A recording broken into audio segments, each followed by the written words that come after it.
A very good morning to all of you students. How are you? I hope you all are fine.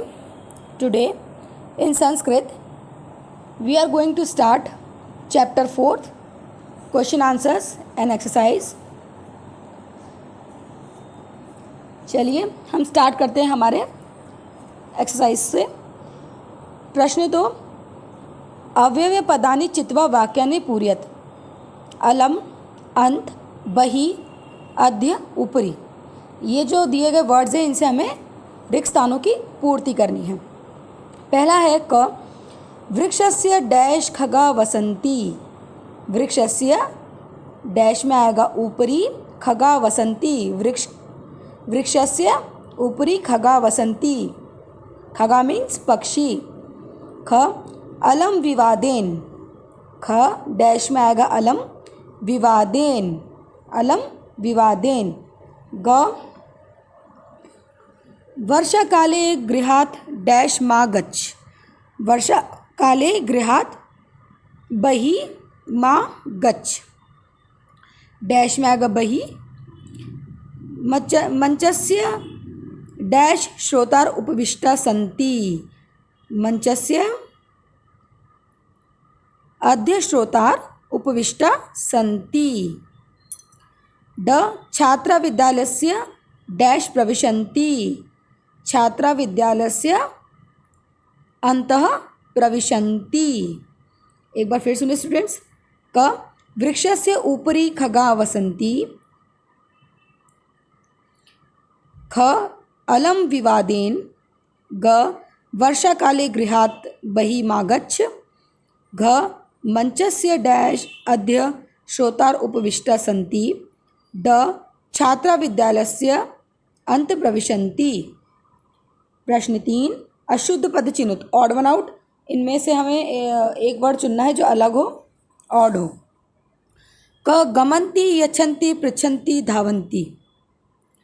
गमन्ति, यच्छन्ति, पृच्छन्ति, धावन्ति. Odd word is गमन्ति. गमन्ति को आपको लिखना है. ख. रामेण, गृहेण, सर्पेण, गजेण. रामेण, गृहेण, सर्पेण, गजेन. गजेन इज ऑड वन आउट. गजेन को लिखना है. ग. लतया, मातया, रमया, निशया. तीनों नाम है. लतया, रमया, निशया.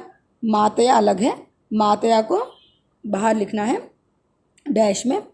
घ. लते, रमे, माते, प्रिय. माते. माते ऑड वन आउट है. डैश में लिखना है. ड. लिखती, गर्जन्ती, फलती, सेवती. लिखती, गर्जती, फलती, सेवती. सेवती अलग है, आपको लिखना है. एक बार फिर सुने बच्चों. गमन्ति, गजेन, मातया, माते, सेवती. समानार्थक पदानि चित्वा लिखत. प्रसन्नताया चिकित्सकं लब्ध्वा शरीरस्य दक्षाः. प्राप्य. प्राप्य का समानार्थी होगा लब्ध्वा. कुशला, दक्षा. कुशल मतलब जो कुशल और दक्ष रहता. कहाँ कुशल और दक्ष एक ही अर्थ दोनों का. हर्षस्य प्रसन्नताया. हर्ष मतलब खुशी, प्रसन्नता मतलब भी खुशी. देहस्य, शरीरस्य दोनों का मतलब शरीर ही होता है, देह हमारी. वैद्यम, चिकित्सम दोनों का मतलब डॉक्टर. एक बार फिर सुने बच्चों. प्राप्य लब्ध्वा, कुशला, दक्षा, हर्षस्य प्रसन्नताया, देहस्य, शरीरस्य, वैद्यम, चिकित्सकम. प्रश्न 5. अधोलिखिताना प्रश्नानाम उत्तराणि एक पदेन लिखत. प्रश्नों के एक पद में उत्तर लिखने हैं. क. मंचे कति बाल कवय उपविष्टा सन्ति. मंच पर कितने बाल कवि बैठे थे. उत्तर है चत्वार. मंचे चत्वार बाल कवय उपविष्टा सन्ति. ख. के कोलाहलम कुर्वन्ति. कौन शोर मचा रहे थे. श्रोतारः कोलाहलम कुर्वन्ति. श्रोतारः विसर्ग आएगी. प्रश्न ग. गजाधरः कम उद्देश्य काव्य प्रस्तुति. गजाधर किस उद्देश्य से काव्य को प्रस्तुति, क्या बनकर काव्य की प्रस्तुति कर रहा था. गजाधर वैद्यम उद्देश्य काव्य प्रस्तुति वैद्यवन के। घ तुंदिल कस्य उपरि हस्तम आवर्तयति। तुंदिल कस्य उपरि हस्तम, अपने हाथ को फेर रहा था। तुंदिल कहाँ पे अपने हाथ को घुमा रहा था, तो उत्तर होगा तुंदिल तुंदस्य, खुद के पेट पर, तोंद पर, हस्तम आवर्तयति। प्रश्न ड लोके पुनः पुनः कानि भवन्ति। लोके पुनः पुनः शरीराणि भवन्ति। लोके पुनः पुनः शरीराणि भवन्ति। च किं कृत्वा घृत पिबेत। क्या कर कर घी पीना चाहिए। श्रम, श्रम कृत्वा घृत पिबेत। श्रम कृत्वा घृत पिबेत। एक बार और सुनिए बच्चों। मंचे चत्वार बालकवय उपविष्टा सन्ति। ख श्रोतार कोलाहलं कुर्वन्ति। ग गजाधरः वैद्यम उद्दिश्य काव्य प्रस्तुति। घ तुंदिल तुंदस्य उपरि हस्तम आवर्तयति। ड लोके पुनः पुनः शरीराणि भवन्ति।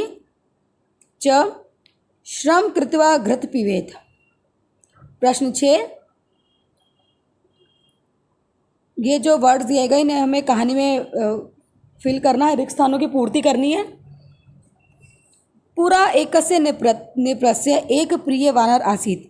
बहुत समय पहले एक राजा के पास एक बंदर था, वो उसको बहुत प्रिय था।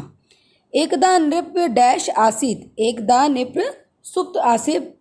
नृप्य सो रहा था, मतलब राजा सो रहा था। वानरे व्यजनेन तम अविजयत। तब वानर, व्यजन मतलब पंखा, संस्कृत में व्यंजन को पंखा कहा जाता है। तो वह पंखा चला रहा था जब राजा सो रहा था। तदा एक मक्षिका नृपस्य नासिकायाम उपविशत। तब एक मक्खी आई और राजा की नाक पर बैठ गई। उपविशत मतलब बैठ गई। यद्यपि वानर वारं वारं व्यंजनेन ता निवारयति स्म, तथापि सा पुनः पुनः नृपस्य नासिकायामेव उपविशति स्म। वानर डैश में आएगा वारं वारं, मतलब वानर बार बार उसको व्यजनेन से, पंखे से हटा रहा था, निवारयति स्म भगा रहा था, तब भी पुनः पुनः वह दोबारा दोबारा राजा की नाक पर आकर बैठ जाती, उपविशति स्म। अन्ते सह मक्षिका हंतु खड्गेन प्रहारम अकरोत्। आखिरकार उसने क्या किया, मक्षिका को मारने के लिए एक तलवार लेके आ गया। खड्गेन मीन्स तलवार, और उससे उसको मारा। मक्षिका तु उड़ियत दूरम गता। मक्खी जो थी वो तो दूर उड़ गई। किंतु खड्ग के प्रहारेण नृपस्य नासिका छिन्ना अभवत। किंतु नासिका छिन्न, डैश में छिन्न आएगा। खड्ग के प्रहारेण से उसकी जो नाक थी वो कट गई। अभवत अत एव चेत मूर्ख जने सह मित्रता नोचिता। डैश में आएगा मित्रता। मूर्ख जनों की मित्रता, नोचिता मतलब मूर्खों की दोस्ती, जी का जंजाल। ये कहावत तो आपने सुनी होगी बच्चों। एक बार फिर हम इस कहानी को अच्छे से पढ़ते हैं। पुरा एकस्य नृपस्य एक प्रिय वानर आसीत्। एकदा नृप्य सुप्त आसीत्। वानर व्यजनेन तम अविजयत। तदेव एका मक्षिका नृपस्य नासिकायाम उपविशत। यद्यपि वानरः वारं वारं व्यजनेन ता निवारयति स्म, तथापि सा पुनः पुनः नृपस्य नासिकायामेव उपविशति स्म। अन्ते सह मक्षिका हन्तुं खड्गेन प्रहारम अकरोत्। मक्षिका तु उड़ीय दूरम गता, किंतु खड्ग प्रहारेण नृपस्य नासिका छिन्ना अभवत। अत एव चेत मूर्ख जने सह मित्रता नोचिता। ओके स्टूडेंट्स, अब हम चलते हैं प्रश्न 7। विलोम पदानि योजत। ऑपोजिट वर्ड्स को लिखना है हमें। अध्य का ऑपोजिट होगा ऊपरी। अंत बही। दुर्बुद्धे सुबुद्धे। उच्चे नीचे। दुर्लभम सुलभम। एक बार फिर सुनिए बच्चों। अध्य का ऊपरी, अंत बही, दुर्बुद्धे सुबुद्धे, उच्चे नीचे, दुर्लभम सुलभम। Okay students, I hope you understand well. आपको कॉपी में प्रश्न उत्तर करने हैं और शब्दार्थ करने हैं। Okay students, thank you.